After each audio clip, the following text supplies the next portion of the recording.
Na disciplina de materiais alternativos, a busca por uma construção mais sustentável. Trabalho apresentado pelas alunas Marfísia Rodrigues e Yasmin Francini. O setor da construção civil é um dos principais geradores de rejeito, e grande parte não é reaproveitada. A preservação e redução dos impactos sobre o meio ambiente são assuntos muito discutidos atualmente.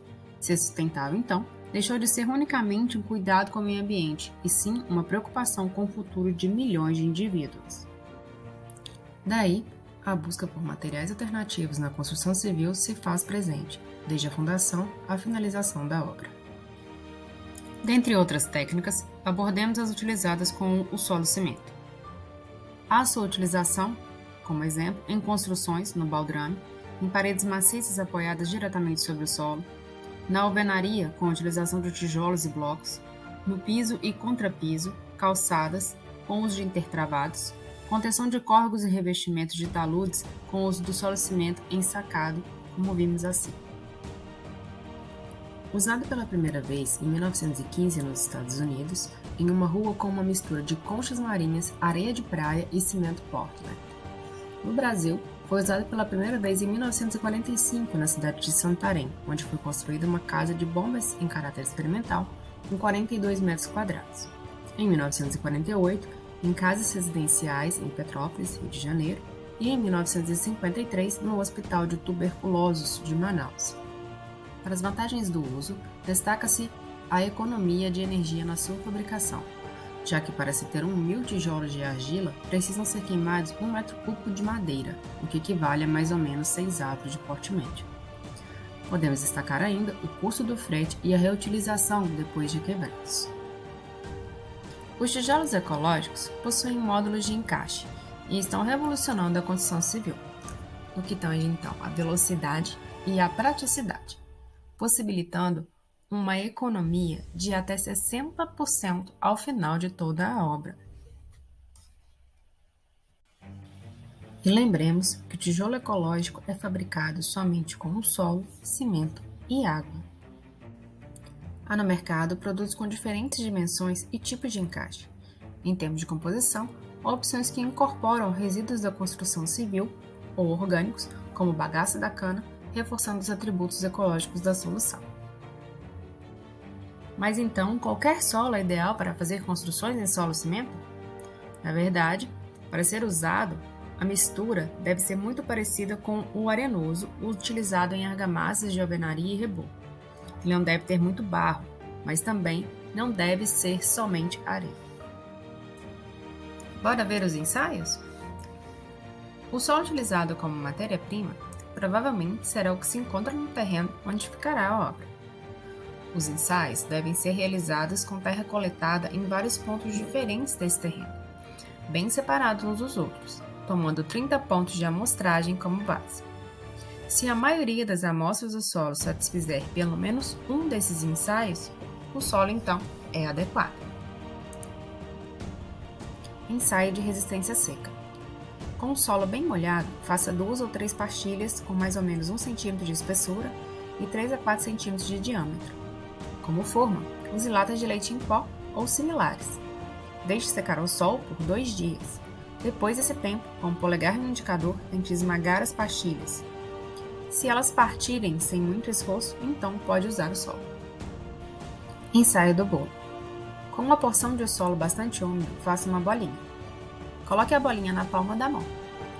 Com a palma da outra mão, dê 20 a 30 golpes na bolinha, até que a água aflore na superfície, dando à bolinha um aspecto liso e brilhante, conforme mostrado na figura. O solo servirá se a água aflorar com os golpes e desaparecer o brilho quando se pressiona a bolinha levemente com os dedos. Ensaio do cordão. Sobre uma superfície lisa, coloque uma porção de solo e tente fazer rolando o bolo sobre a superfície um cordão com 3 mm de diâmetro, bem parecido com aquelas brincadeiras de massinha das crianças. Acrescente água aos poucos. Quando os solos começarem a quebrar, pare de colocar água e então faça um bolinho com a massa do solo. Com o polegar e o indicador, tente esmagar a bola. O solo serve se a bola rachar sem muito esforço ou não conseguir ser moldada sem rachar. Ensaio da fita. Tome uma porção de terra com a mesma umidade da usada no ensaio do cordão. Faça um cilindro com um diâmetro aproximado de um cigarro. Achate o cilindro de modo a formar uma fita com 3 a 6 milímetros de espessura. Serve o solo que der uma fita com no máximo de 5 a 10 centímetros. O solo não serve se a espessura da fita ficar acima de 10 centímetros. Teste empírico para determinar o teor de areia no solo.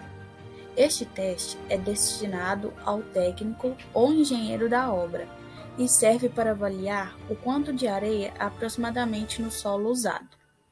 Para isso, pega um vidro de paredes retas, transparente e com tampa, por exemplo, um vidro de maionese, com capacidade de 500 ml.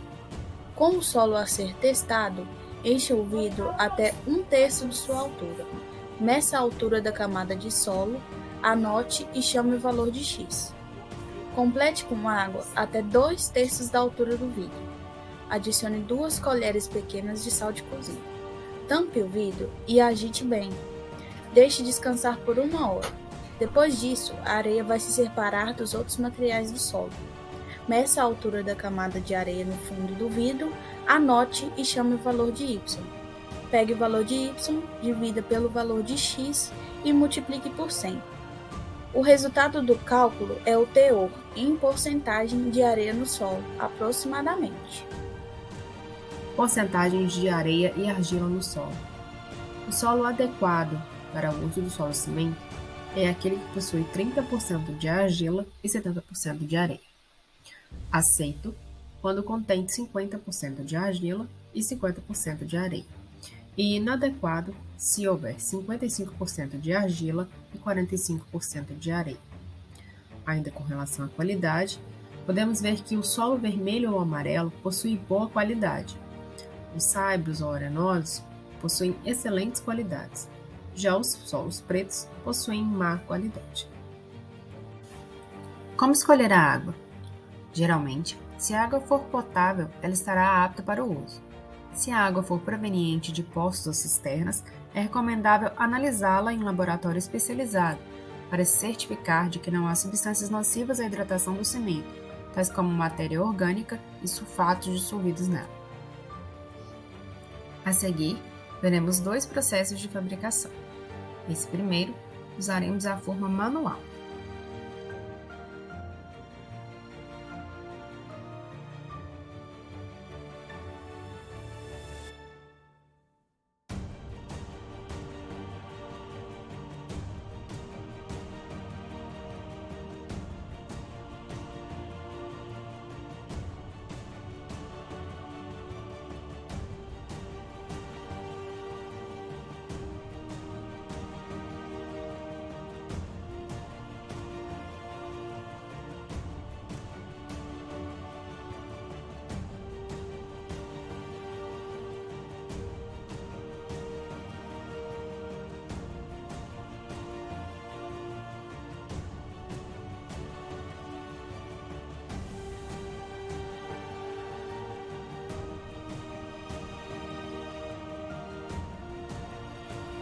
Aqui, podemos ver o processo de fabricação utilizando a prensa manual.